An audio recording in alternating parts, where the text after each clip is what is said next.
चुलीत 2-4 लाकडं आणखीन सरकवून म्हातारीने तिच्या त्या कोचे गेलेल्या पातेल्यात चहा उकळायला ठेवला.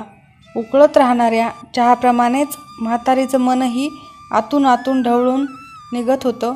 3 दिशेला गेलेली तिचे 3 पोर, त्यातला धाकला तिला सोडायचा नाही, पण सगळ्यात मोठा आणि मधला गेले होते सोडून. पण आज खूप वर्षांनी तिचा मोठा साहेब झालेला पोरगा आज घरी येणार होता. खरं म्हणजे पोटचा गोळा घरी येणार म्हणून म्हातारी खूप आनंदात होती, पण मनातून धास्तवली. त्याचं कारणही तसंच होतं म्हणा. जमीन जुमला शेतीवाडीचं काय ते निपटून टाकायचे म्हणून हे पोरगं वस्तीवर येणार होतं असं तिला वाटलं. धाकला बोलला होता. धाकला बाकी समजूतदार थोरणी निघाला. नाहीतर ह्या दोघांनी तर म्हातारीला कित्येक वर्ष विचारलं देखील नाही. सुनांनी तर कधीही सणासुदीला पण म्हातारीच्या झोपडीवजा घरात पाय ठेवला नव्हता. असो, आता काय व्हायचं ते होईल. पोरगं येते घरी नातवाला घेऊन तर त्याला अजिबात दुखवायचं नाही असं तिने मनोमन ठरवलेलं. बाकी अशीही म्हातारी कमकी होती म्हणा. आजवर येतील ते संकट झेलत, ओला दुष्काळ, कोरडा दुष्काळ, कधी मैल न मैल पायपीट करत लांबून पाणी आणून कित्येक जनावरं जगवलीत तिने. काटकसर करून धन्याबरोबर सुखात संसार केला. एकदा रात्रीतून वस्तीवर चोरं शिरले तर धन्याची झोप मोड न होऊ देता एकटीनेच खुरपणी हातात घेऊन पिटाळून लावलेले चोर. तिचा धनी गेल्यापासून थोडी आबोल झालेली म्हातारी पण खमकी होती. फक्त पोरासमोर ती अगदी लोण्यासारखी वितळायची आणि नातवंड बघायला मिळाली नाहीत अजून पण खूप जीव. यंदाच्या उन्हाळ्यात लेकरं बाळं घरी येणार म्हणून म्हातारीने घर अंगण कसे लख्ख सारवून घेतलेत. तुळशी वृंदावनाला छान रंगरंगोटी केली. फडताळातील कपाट छान रचून ठेवलं. एक नवा माठही घेऊन ठेवला.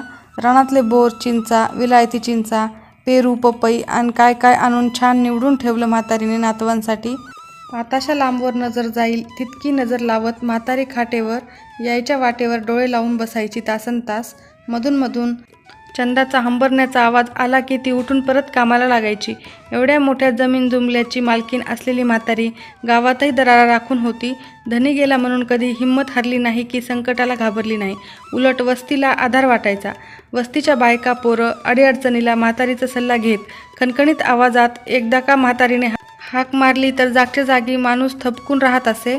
अंगात निळसर झाक असलेली मातकट रंगाची नीटनेटके स्वच्छ लुगडं, दोन्ही हातभर काचेच्या बांगड्या, गळ्यात तुळशीची माळ, कानात कुडी अनबुगडी, हनुवटीवर 3 टिपके गोंदवून घेतलेले, नाकात धन्याने हौसेने घालावायला दिलेली नथ आणि कपाळावर तिच्या आवडीच्या विठोबारायाच्या बुक्का असा पेहराव करून म्हातारीने पहाटे पहाटे शेतीवरल्या राखणदार महादेवला "अरे मादू, चहा ठेवलाय तुझा, ये लवकर आटपून" अशी आरोळी दिली की म्हातारीने कामाला सुरुवात केली हे गाव समजून जायचं. पोरं बाळ नसली घरात तरी म्हातारी कधीच रिकामी दिसायची नाही कुणाला. धाकला कामावर डबा घेऊन गेला की दिवसभर तिचं काम सुरू राहायचं. चंदाला चारा आणि मागचं पुढचं अंगण झाड, शेंगा वाळून ठेव, कुठं भाज्या लाव, चिंचा फोडून ठेव, मिरच्या खोडून ठेव, कापूस वेचून आणि मग त्याच्या वाती वळत बस, धान्य निवडून ठेव, शेण आणून गौऱ्या थाप, कधी जमीन सारव तर कधी आडल्या नडलेल्याला मदत कर असे कितीतरी काम म्हातारीने अंगवळणी पाडून घेतले होते. त्यात भर म्हणजे हरिपाठाचा नेम कधी मात्र म्हातारीने मोडला नव्हता. तिने स्थापना केलेल्या विठ्ठल मंदिरात हा नेम चाले आणि हरिपाठानंतर न चुकता म्हातारीचा हातच्या घरचा दुधाचा चहा सगळ्यांनी प्यायचा हा नेम.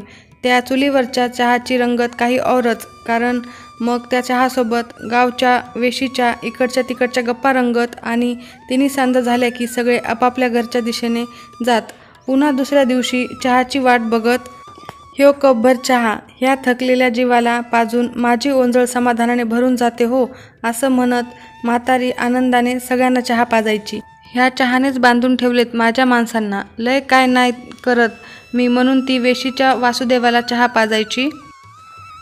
ह्या इतक्या वयातही म्हातारी कशी तुकतुकीत हाय आणि सगळ्यांचं करती असं काहीतरी कानावर पडलं की समोरच्या मंदिरातील विठोबाला तिथूनच नमस्कार करून म्हणायची, "माझं काय खरंय बाबा हो, तो इठुराय करून घेतो माझ्याकडून, लय जीव हाय त्याचा माझ्यावर. माणसापरीस कधी भक्तासंग बेईमानी नाही की धोका नाही. विठ्ठलाचा म्हातारीवर जीव होता तसा तिचाही विठ्ठलावर भारी जीव.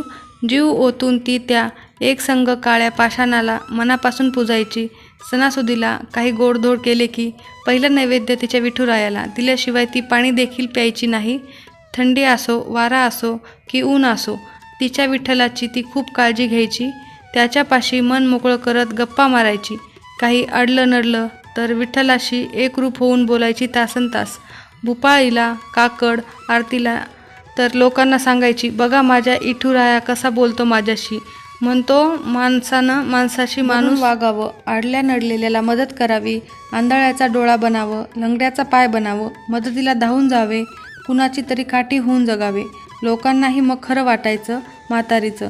ते म्हणत, लई भाग्यवान बघा म्हातारी, विठोबा प्रत्यक्ष बोलतो तिच्याशी. एके दिवशी पावसाळ्यात गावच्या नदीला पूर येतोय हे कळाल्याबरोबर म्हातारी दिवसभर विठुरायाच्या पायाजवळ जाऊन बसली. म्हणाली, माझ्या भोळ्या इठुराया, गावाला पूर आला तर मी काही इथनं हलत नाही. मरेस्तोवर तुझ्या संगे, राहिली तर राहिली, नाही तर जाईल. तूच आता जे करशील ते खरं. तसा तो पूर रात्रीतून आला तसा ओसरलाही. म्हातारीने मात्र अश्रूच्या पुरावाटे तिच्या त्या लाडक्या इठुरायाला न्हाऊन घातलेलं आठवतंय. आज तो दिवस आला आणि म्हातारीला लांबूनच तिचा साहेब पोरगा, सुनबाई आणि 3 वर्षाचा नातू दिसला. तशी म्हातारीची लगबग सुरू झाली. पोरगं भेटल्याचा आनंदापेक्षा नातू भेटल्याचा आभाळभर आनंद म्हातारीच्या त्या इवल्याशा झोपडीत काही मावत नव्हता. आल्या आल्या तिने लेकाला सुनाला पोटभर जेवू घातले, पण तिचा आनंद फार काळ टिकला नाही. साहेब पोरगा म्हणत होता की आता ये जमीन जुमला शेतीवाडी विकायला हवी. म्हातारीने पण त्याच्यासोबत शहरात जाऊन राहावे. तशी म्हातारी बेचैन झाली. अरे पण का म्हणून असं करायला लागतं ते तर सांग बाबा. तसं सुनबाई बोलली. तुमच्या नातवासाठीच. तशी बिचकून म्हातारीने बाहेर खेळणाऱ्या नातवाकडे बघितलं. आई, त्यो बोलत नाही ग जन्मापासून. आजवर एकही शब्द बोलला नाही तो. त्याला उपचार करण्यासाठीच पैसे हवेत म्हणून हे जमीन जुमला. तसं त्याचं बोलणं अर्धवट सोडून म्हातारी उठली आणि नातवाला कडेवर घेऊन ती झपझप पावलं टाकत विठोबाच्या देवळात गेली. त्याच्या पायावर नेऊन ठेवलं ते पोरगं आणि म्हणाली, तूच म्हणतोस नवं, माणसानं माणसाची माणूस म्हणून बनवून वागावं, आंधळ्याचा डोळा बनावं, लंगड्याचा पाय बनावं. मग आता र माझ्या बाळाला का र असं ठेवलंयस? असं म्हणत परत घरात येऊन रात्रभर जागून काढलेली तिने पहाटे पहाटे म्हातारी उठली आणि सवयीने तिने तिच्या लाडक्या इठुरायाला नमस्कार घातला आणि त्याच कोचा गेलेल्या पातेल्यात चहा उकळायला ठेवला. तसा तिचा नातू डोळे चोळत समोर येऊन उभी राहिला आणि पातेल्याकडे बोट दाखवत बोलला, चहा दे न. तशी म्हातारीच्या डोळ्यातून घळाघळा अश्रू व्हायला लागले. आहे त्याच जागी तिने भक्तिभावाने विठुरायाला नमस्कार केला. पण त्यानंतर म्हातारी कधीच विठ्ठलाशी बोलू शकली नाही, कारण तिचा विठ्ठल आता कायमचा मुक्का झाला होता. कोणतेही संकट असो, देव धावून येतोच आणि त्या संकटातून मुक्त करतो. फक्त आपला भक्तिभाव कायमचा असला पाहिजे. विठ्ठल विठ्ठल जय हरी विठ्ठल. धन्यवाद.